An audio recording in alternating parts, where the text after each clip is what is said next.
ചിലർക്ക് ഒരു സംശയമുണ്ട്. നമുക്ക് വാസ്തുവും ഫെങ്ഷുയും രണ്ടും നോക്കണം ഒരു വീട് വയ്ക്കുമ്പോൾ. ഏതെങ്കിലും ഒന്ന് നോക്കിയാൽ പോരെ? രണ്ടും നോക്കുമ്പോൾ എന്താണ് പ്രയോജനമെന്നും ഇത് രണ്ടും എങ്ങനെ വ്യത്യസ്തപ്പെട്ടിരിക്കുന്നുവെന്നും ഒരു വീഡിയോയിലൂടെ ഞാൻ നിങ്ങൾക്ക് കാട്ടിത്തരാം. വാസ്തുപ്രകാരം ആദ്യം എങ്ങനെയാണെന്ന് നോക്കാം. വീട് സ്ക്വയറോ റെക്ടാങ്കിൾ ഷേപ്പിലോ വരണം. അതായത് ആ വീടിനെ സംബന്ധിച്ചിടത്തോളം 4 മൂലകൾ ഉണ്ടായിരിക്കണം. വടക്ക് ദർശനമായ ഒരു വീടാണെങ്കിൽ വടക്ക് പകുതിയിൽ നിന്നും വടക്ക് കിഴക്കിലേക്ക് പ്രധാന ഡോർ ഉണ്ടായിരിക്കണം. കിഴക്ക് ദർശനമായ ഒരു വീടാണെങ്കിൽ കിഴക്ക് പകുതിയിൽ നിന്നും വടക്ക് കിഴക്കിലേക്ക് പ്രധാന ഡോർ ഉണ്ടായിരിക്കണം. തെക്ക് ദർശനമായ വീടാണെങ്കിൽ തെക്കിന്റെ പകുതിയിൽ നിന്നും തെക്ക് കിഴക്കിലേക്ക് പ്രധാന ഡോർ ഉണ്ടായിരിക്കണം.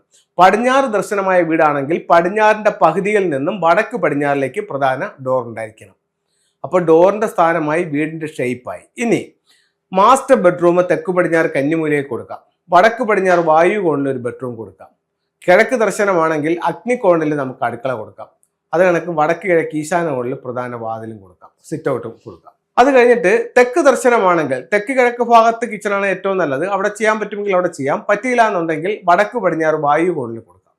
പടിഞ്ഞാറ് ദർശനമാണെങ്കിൽ നമുക്ക് കിച്ചൺ തെക്ക് കിഴക്ക് ഭാഗത്ത് തന്നെ കൊടുക്കാം, ബേക്കിൽ വരും. വടക്ക് ദർശനമാണെങ്കിലും നമുക്ക് തെക്ക് കിഴക്ക് ഭാഗത്ത് തന്നെ കൊടുക്കാം. ഇതിൽ കുറച്ച് ഒരു അസൗകര്യമായിട്ട് പല വീടുകൾക്കും തോന്നുന്നത് തെക്ക് ദർശനമാണെങ്കിൽ ഫ്രണ്ടിൽ തന്നെ കിച്ചൺ വരുന്നില്ലേ എന്നുള്ളൊരു തോന്നലാണ് പലർക്കും ഉള്ളത്. പക്ഷെ ആ രീതിയിൽ കൊടുക്കാൻ പറ്റുമെങ്കിൽ അത് തന്നെയാണ് ഏറ്റവും നല്ല സ്ഥാനം. പറ്റാത്തവർക്ക് വടക്ക് പടിഞ്ഞാറ് കൊടുക്കാം. അങ്ങനെ ആ രീതിയിൽ തന്നെ കറക്റ്റ് ചെയ്യാം. കിണറിന്റെ സ്ഥാനം വടക്ക് കിഴക്ക് ഈശാന കോണിൽ കിടക്കാം. ഡോർ നമ്മൾ എങ്ങനെയാണോ പറഞ്ഞിരിക്കുന്നത് ആ രീതിയിൽ തന്നെ ഗേറ്റിനെയും നമുക്ക് പൊസിഷൻ ചെയ്യാനായിട്ട് സാധിക്കും. ഇനി നമുക്ക് ഇത് ഇപ്രകാരം നമുക്ക് വാസ്തു നോക്കാം. വാസ്തു നോക്കി വീട് വയ്ക്കാം. ഇനി ഇതിനോടൊപ്പം തന്നെ ഫെങ്ഷു നോക്കേണ്ടതുണ്ടോ അല്ലെങ്കിൽ ഫെങ്ഷുയുടെ പ്രാധാന്യം എന്താണെന്നുള്ളതാണ് ഞാൻ അടുത്തത് പറയുന്നത്.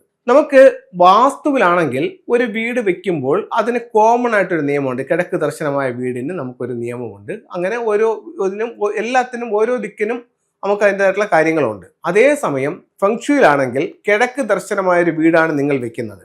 അപ്പോൾ നമുക്ക് ഡിഗ്രിക്ക് വളരെയധികം പ്രാധാന്യമുണ്ട് ഫെങ്ഷുയിൽ. അതായത് 67.5 തുടങ്ങി 112 വരെയുള്ള 45 ഡിഗ്രിയാണ് കിഴക്കിന്റെ ഡിഗ്രി ആയിട്ട് കണക്കാക്കുന്നത്.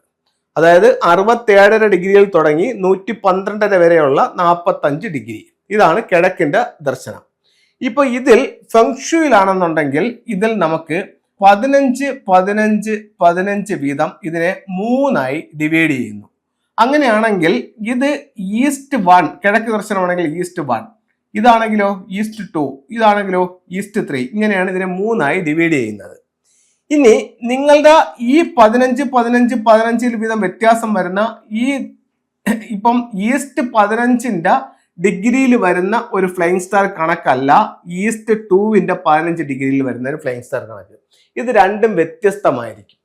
ഇപ്പോൾ ഉദാഹരണത്തിന് ഇതൊരു വീടിന്റെ ഫ്ലൈയിങ് സ്റ്റാർ എടുത്തിരിക്കുകയാണ്. അപ്പൊ ഇതിൽ നമ്മൾ വാസ്തുവും ഫെങ്ഷുയും നോക്കണമെന്ന് ചോദിച്ചാൽ ഇവിടെ വരുന്ന ഒരു ഇതെന്ന് പറഞ്ഞു കഴിഞ്ഞാൽ കിഴക്ക് ദർശനമായ ഒരു വീടാണ്. അപ്പോൾ വാസ്തുവിൽ എന്താ പറയുന്നത്? അതായത് ഉച്ചത്തിൽ ചെയ്യാൻ, ഞാൻ നേരത്തെ ഈ വീഡിയോയിൽ തന്നെ പറഞ്ഞു, കിഴക്കിന്റെ പകുതിയിൽ നിന്നും വടക്ക് കിഴക്കിലേക്ക് നിങ്ങൾക്ക് പ്രധാന ഡോർ കൊടുക്കാം എന്ന് പറഞ്ഞു. അപ്പോൾ നിങ്ങളുടെ വീടിന്റെ പ്രധാന വാതിൽ ഇവിടെയാണ്.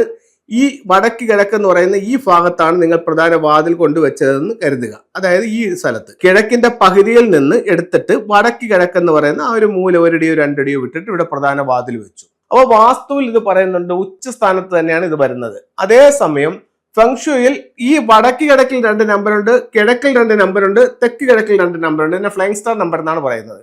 ഇതിൽ വന്നിരിക്കുന്ന സ്റ്റാർ എന്ന് പറയുന്നത് 54 എന്ന് പറയുന്ന ഒരു സ്റ്റാർ ആണ് വന്നിരിക്കുന്നത്. അപ്പം ഇവിടെ വർക്കാകുന്ന സ്റ്റാർ എന്ന് പറയുന്നത് ഈ 4 ആണ്. അപ്പോൾ 4ന്റെ സ്വഭാവം എന്തെന്ന് പറഞ്ഞു കഴിഞ്ഞാൽ വിദ്യാഭ്യാസത്തിന് നല്ല നക്ഷത്രമാണ്, വിവാഹത്തിനും നല്ല നക്ഷത്രമാണ്.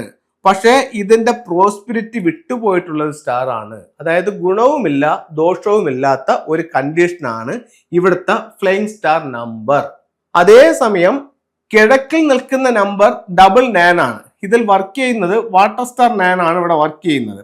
ഇവിടെ നിൽക്കുന്ന 9ന്റെ സ്വഭാവം എന്തെന്ന് ചോദിച്ചു കഴിഞ്ഞാൽ 9 സമ്പത്താണ്.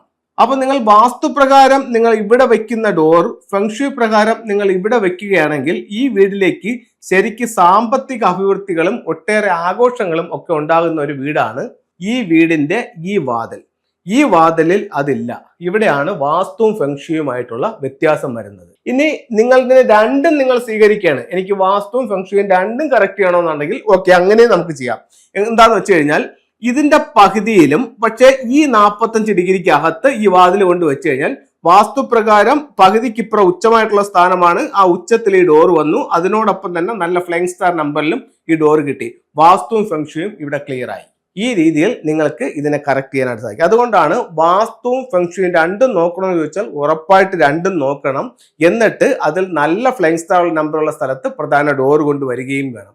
അതുപോലെ തന്നെ നല്ല മൗണ്ടൻ സ്റ്റാർ ഉള്ള സ്ഥലത്ത് ബെഡ്റൂമും ചെയ്തെടുക്കുന്നത് ഏറ്റവും ഉത്തമമാണ്. അപ്പോൾ വാസ്തുവും ഫെങ്ഷുയും രണ്ടും കൂടെ ക്ലബ് ചെയ്ത് നമ്മൾ വീട് പണിയുമ്പോഴും അതിൻ്റെ മറ്റ് കാര്യങ്ങൾ പ്രധാന വാതിൽ നിർണ്ണയിക്കുകയും ചെയ്യുകയാണെങ്കിൽ ഒരുപാട് സൗഭാഗ്യങ്ങൾ നമ്മുടെ വീട്ടിലേക്ക് കൊണ്ടുവരാനായിട്ട് ഫെങ്ഷുയിലൂടെ സാധിക്കുന്നതാണ്. നിങ്ങൾ ചെയ്യേണ്ടത് ഇത്ര മാത്രം: വീട് വെക്കുന്നതിന് തൊട്ട് മുമ്പ് തന്നെ അതിൻ്റെ നല്ലൊരു ഫെങ്ഷു കൺസൾട്ടിനെ കാണിച്ച് അതിൻ്റെ പ്ലാൻ എടുത്ത് അതിൻ്റെ ഫ്ലൈങ് സ്റ്റാർ നമ്പറും കൂടെ എടുത്ത് ആ ഫ്ലൈങ് സ്റ്റാർ നമ്പറിൽ നല്ല സ്റ്റാർ ഉള്ള സ്ഥലത്ത് മെയിൻ ഡോർ വെക്കാനായിട്ട് ശ്രമിക്കുക. ഇനി നമുക്ക് ഫെങ്ഷുയുടെ ചില ടൂളുകൾ നോക്കാം. ഫെങ്ഷു നമ്മൾ വളരെ കോമൺ ആയിട്ട് ഉപയോഗിക്കാവുന്ന ഏറ്റവും വില കുറഞ്ഞിട്ടുള്ളതായിട്ടുള്ള 2 സിമ്പിളുകൾ എന്ന് പറയുന്നത് ചൈനീസ് കോയിൻസ് ആണ്. വില കുറവെന്നേ ഉള്ളൂ, പക്ഷെ റിസൾട്ട് വളരെ വലുതാണ്. ഇത് നിങ്ങൾക്ക് എല്ലാവർക്കും ഒന്ന് പരീക്ഷിച്ച് നോക്കാവുന്നതാണ്. തീരെ ചെറിയ വിലയ്ക്ക് നമുക്കിത് കിട്ടുന്നതാണ്. ഇത് നിങ്ങൾ വാങ്ങിച്ചിട്ട് നിങ്ങളുടെ പൈസ സൂക്ഷിക്കുന്ന സ്ഥലങ്ങളിൽ അത് എവിടെയായാലും അവിടെ നിങ്ങൾക്കിത് വെക്കാവുന്നതാണ്.